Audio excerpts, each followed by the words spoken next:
Yet another mass shooting over the weekend, once again in Texas, which seems pretty far removed from southern Idaho, until you learn two boys from Boise were there. They tell us their story of survival. That mass shooting put us over 200 for the year, a milestone we reached faster than any other year before. We keep getting told it's not a crisis of guns, it's a crisis of mental health. So how are we handling that in Idaho?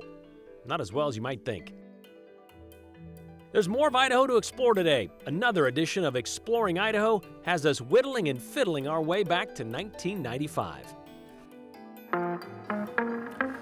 Whole lot of us left in shock once again after another mass shooting over the weekend, especially after the grotesque images of the victims were shared on social media.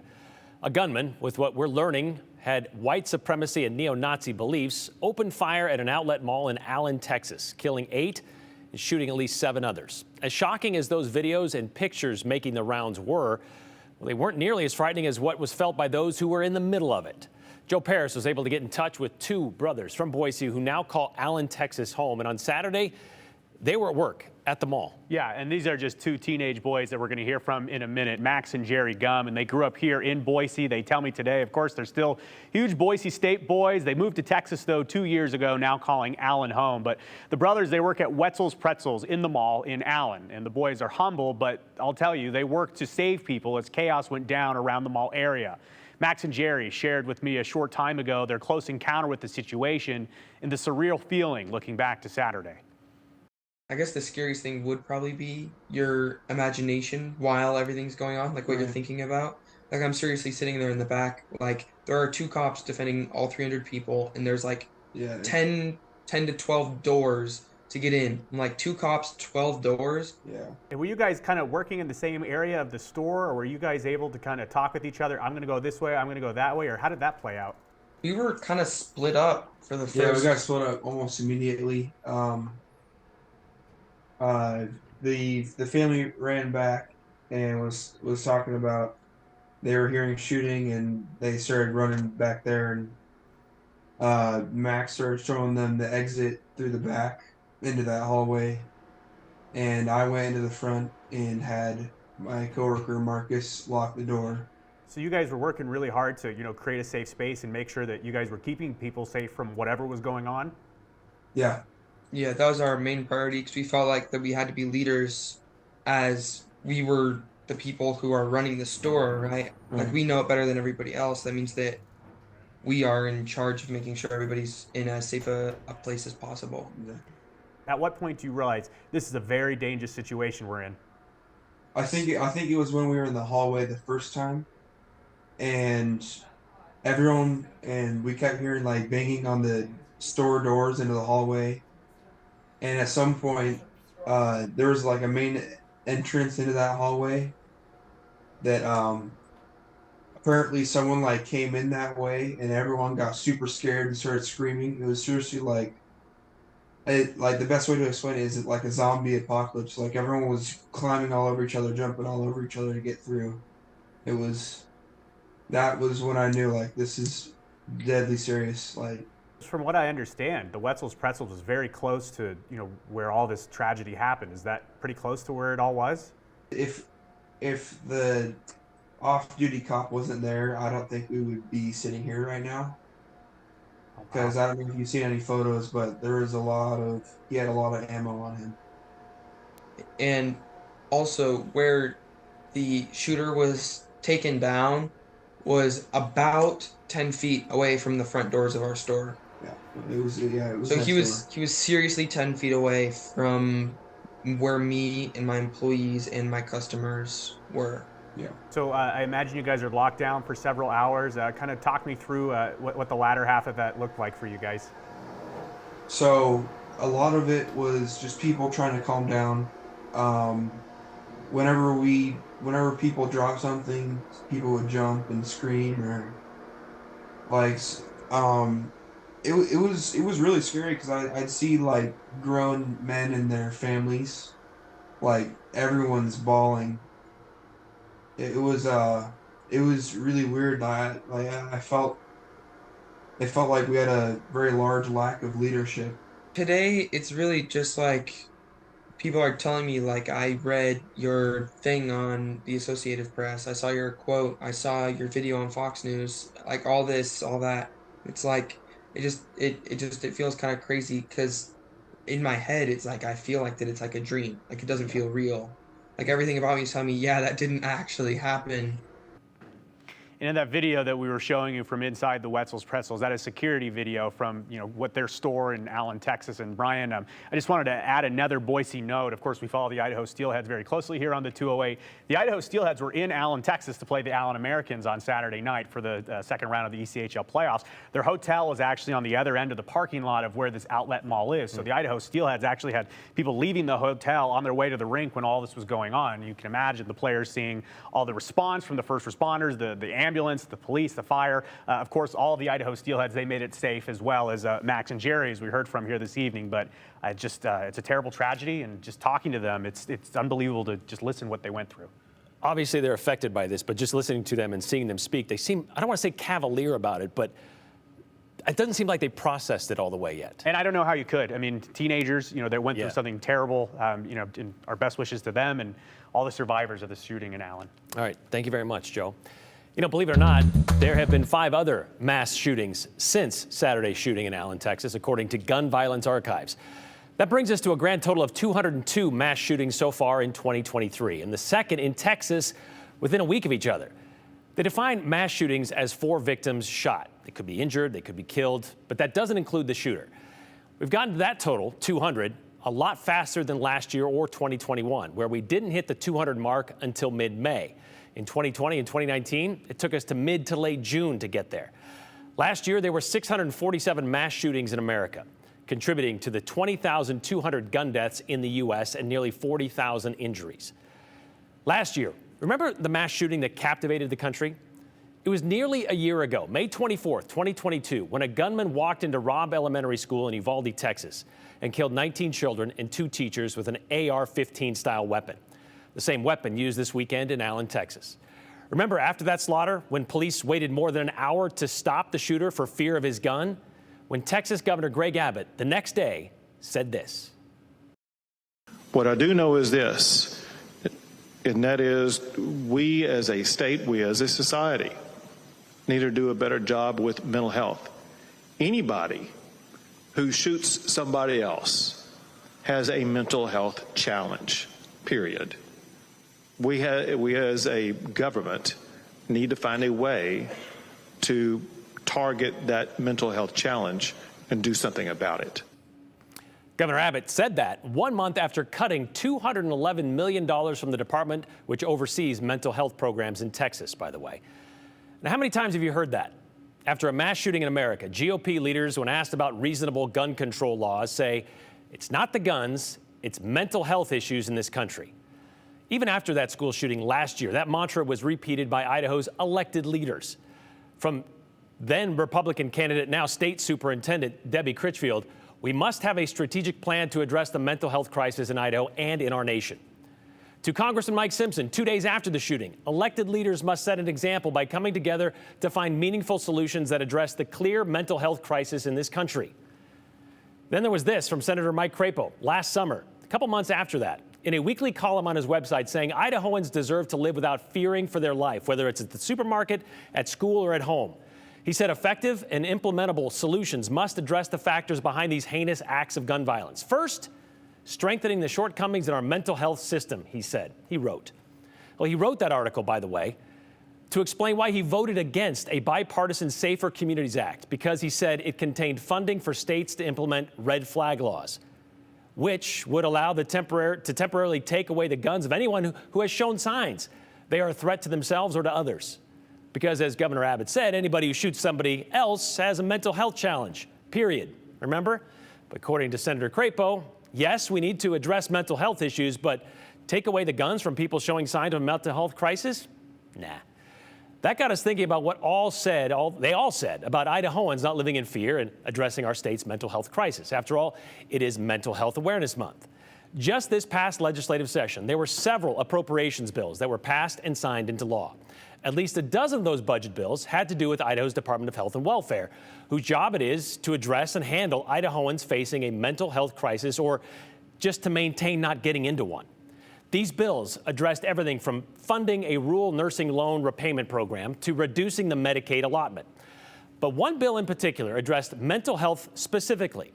House Bill 350 dealt with the division of behavioral health budget, from drug treatment programs to increasing the number of beds at state hospitals to general mental health services for both kids and adults, which actually accounts for about a third of the nearly $150 million budget. The bill actually increased spending over last year by about 9%, and it passed, but barely, with a 40 to 29 vote in the House and by just one vote in the Senate, 18 to 17. Many of those no votes came because of a section of the bill which dealt with grant funding for naloxone, the overdose drug, and it limited those grant funds to only first responders. Many believe this was limiting a life-saving device from the general public. And I can't, in good faith, support this with that language in there. I think it's policy, not an appropriation piece. So yes, that bill got a lot of no votes, House Bill 350, because of that naloxone addition. But a lot of them came from the same group of senators who likely would have voted no on it regardless, because they voted no on a lot of other DHW budget bills. The names of Senators Carlson, Foreman, Hart, Herndon, Lenny, Nichols, Akunowitz, Tays, Trakel, Zuderveld, they all showed up on the nay side of almost all budgetary votes. Why? Let's let one of them explain. I voted against almost every budget bill, literally, like almost all of them. It's the big spending mentality is what's going to turn Idaho into Colorado. Okay, so voting no on everything just to prove a point is certainly a tactic. But if mass shootings are becoming more prevalent and the answer to stopping them is to do a better job with mental health, then where's the logic in voting against anything that might do that? Especially given the most recent State of Mental Health in America report. When it comes to those dealing with a mental illness and access to mental health care, Idaho ranks 50th out of 51st. Same place we were the year before. I had a person who, had said like, well, why do you always have to talk about race, Kimra? And I said, well, I'll stop talking about racism when it stops being a problem. Which is probably a similar response when it comes to gun violence in America. Stop talking about it when it stops becoming a problem. Racism obviously has deeper roots in this country than gun violence, and you can point to several moments in our history where it looked like there were breakthroughs. One of the more recent points came in the summer of 2020 after George Floyd was killed by a Minneapolis police officer who knelt on his neck for more than 9 minutes. Well, following protests and a wave of anti-racist learning took place through movies, social media, tough conversations, and reading. It's about the time the Anti-Racist Book Club was created right here in Boise, founded by a self-described reproductive rights activist, Kimra Luna. The book club is open to anyone wanting to discuss the issue of racism and educate themselves on how to be a better advocate for people of color in our community. They pick a book, and then meet each month online to talk about it. We like to pick books that are really, relevant to the times of things that are going on in our communities. People from all walks of life have different types of biases based off of how they're raised, based off of the religion they grew up in, based off of what their parents taught them, and even from what media tells us about groups of people, right? Okay, so Kimra says in order to move forward and progress as a society, we need to work on our anti-racism initiatives and teach our children to accept others in our community, adding, if you see something, don't stop it, well, then it's complacency. As a person who is a Mexican person in the state of Idaho and experienced racism myself, particularly as a kid in school, I wish there were more people that would have stood up and said like, hey, like that's not really appropriate to say to somebody, or that's not a nice thing to say. And now, people are starting to realize like, if you're not standing up or saying something, you're being complacent. You're basically saying, hey, like I'm allowing people to be mean to somebody and treat them badly. And we need to ensure that all communities feel safe and accepted into their communities, because the world is only becoming more mixed. The world is only becoming more diverse. Okay, so they read books about this stuff, sometimes really about it and sometimes just a little bit about it, but they talk about it. And if you want to participate in this anti-racist book club, well, you can check out their meeting tomorrow night at 6 o'clock. All you got to do is go to Luna's website, where we have a link to this story at ktvb.com.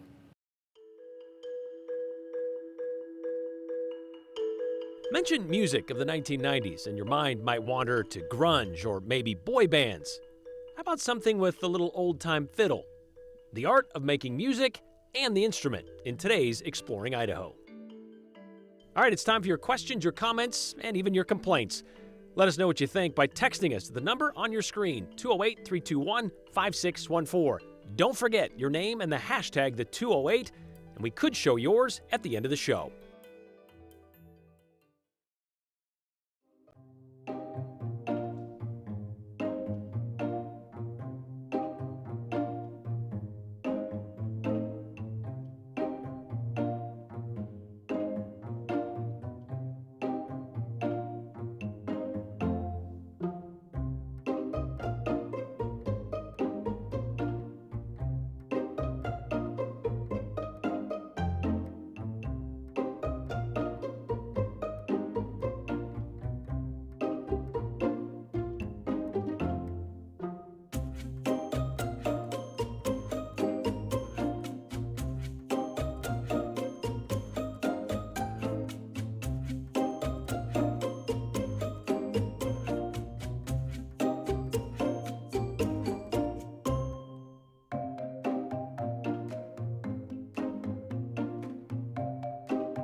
All right, we're back with more highlights from our KTVB archives, all to celebrate KTVB's 70th anniversary coming up this July. Today, we're taking you back to May of 1995, where the beloved John Miller takes us to the southwest corner of Kamei, introduces us to a man with a certain eye for a certain type of fiddle. Maybe you wouldn't expect to find world-class fiddles in this valley. Maybe Lowell Kurtz never learned much about fiddle music or read a book on fiddle making. Most people don't make fiddles with pocket knives, I wouldn't imagine. Well, that's all I had. Maybe that's all he had when he cut out his first fiddle 25 years ago. Maybe that's all he has now, but he's come a long way.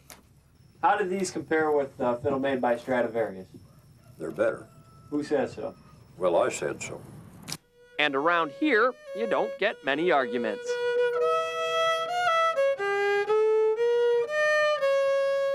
Sure, Lowell will admit his fiddles aren't the prettiest in the world. I've always shot more for quality than for beauty. Maybe most fiddle makers wouldn't build their fiddles with 7 strings or clamp them together with clothespins or color them with Rit dye or chalk up their fishing line bows with a piece of pine bark. And I've got 8-pound monofilament in it. But Lowell Kurtz would. They don't know any more about it than I do. I don't think you can get anything better. This is the best I've ever seen.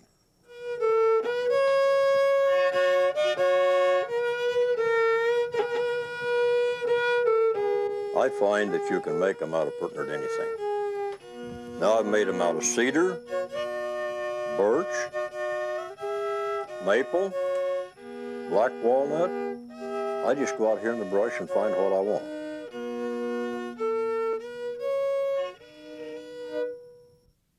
And maybe Lowell Kurtz carves that wood into the best fiddles you'll find anywhere. Maybe Stradivarius would be impressed. Maybe the world will never know. Okay, so I didn't know what a Stradivarius was, even though there was a book there in the story, but apparently it's a fine fiddle, it's a violin, crafted by the members of the Stradivari family in Italy. The heyday of the Stradivari, which would be the 17th and 18th century, which probably explains why one of the most expensive violins in the world was built by Antonio Stradivari, the Messiah. It's worth $20 million, but still not as good as the one carved by Kurtz, according to Lowell Kurtz. He passed away at the age of 92, 17 years after that story aired back in 2012. By the way, the National Old Time Fiddlers Contest and Festival, that's coming up this summer in Weiser. They're also celebrating their 70th anniversary, and that's going to take place June 19th through the 24th, celebrating 70 years just like KTVB.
Just as expected, active weather moving through the region this afternoon. We had a loud little thunderstorm that moved over Boise around 4 p.m. Even some pea-sized hail that was reported with that thunderstorm now off into the Boise Mountains. But there's another line that's approaching western Idaho, moving through Homedale, Marsing right now, just to the west of Ontario and rumbling through Jordan Valley. This is continuing to move very quickly from west to east at about 30 miles per hour. And I do anticipate that it's going to move into the Treasure Valley between about 5:30 and maybe 6:45. So just an estimated arrival time as you look at some of these on the map here. Nampa at 5:35. You're soon to see it. Kuna 5:48.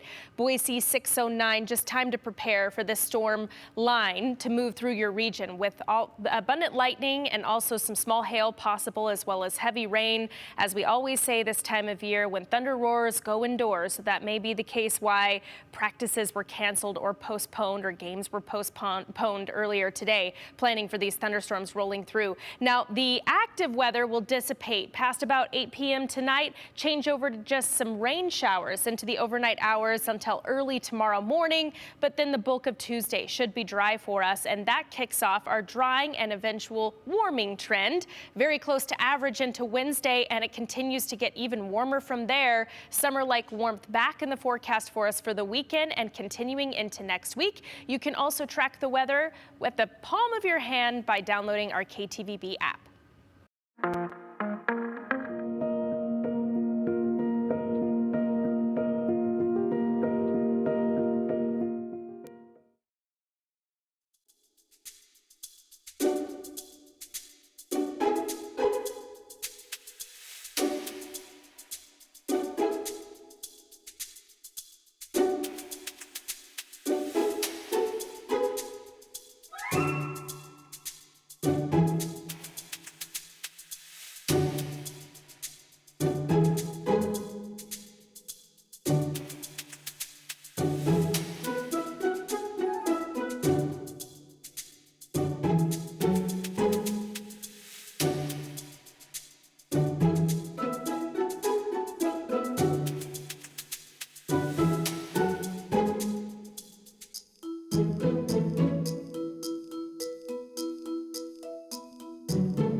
All right, let's get right to your comments here for this Monday afternoon, like this one from Kurt in Boise. Yes, mental health is a problem, but so are too many guns. Some people just don't get it. It's a well-known study that less than 1% of mass shootings are done by people with mental illness. Less than 1%. Other countries have problems or have people with mental health issues. Other countries do not have an easy access to guns as people in the U.S. do. Thank you so much for pointing out the critical thinking of Republicans when it comes to mental health and guns, says Fred. It is the guns, the culture around the guns, the fact people who shouldn't have guns, and the sadness that we simply do not care enough because, yeah, these seem to be happening more frequently. A couple days later, we move on to something else. Like I said, we've hit more mass shootings this time than we have ever before. 200, more than 200 by the early part of May. I guess the GOP must be allergic to the gun issue.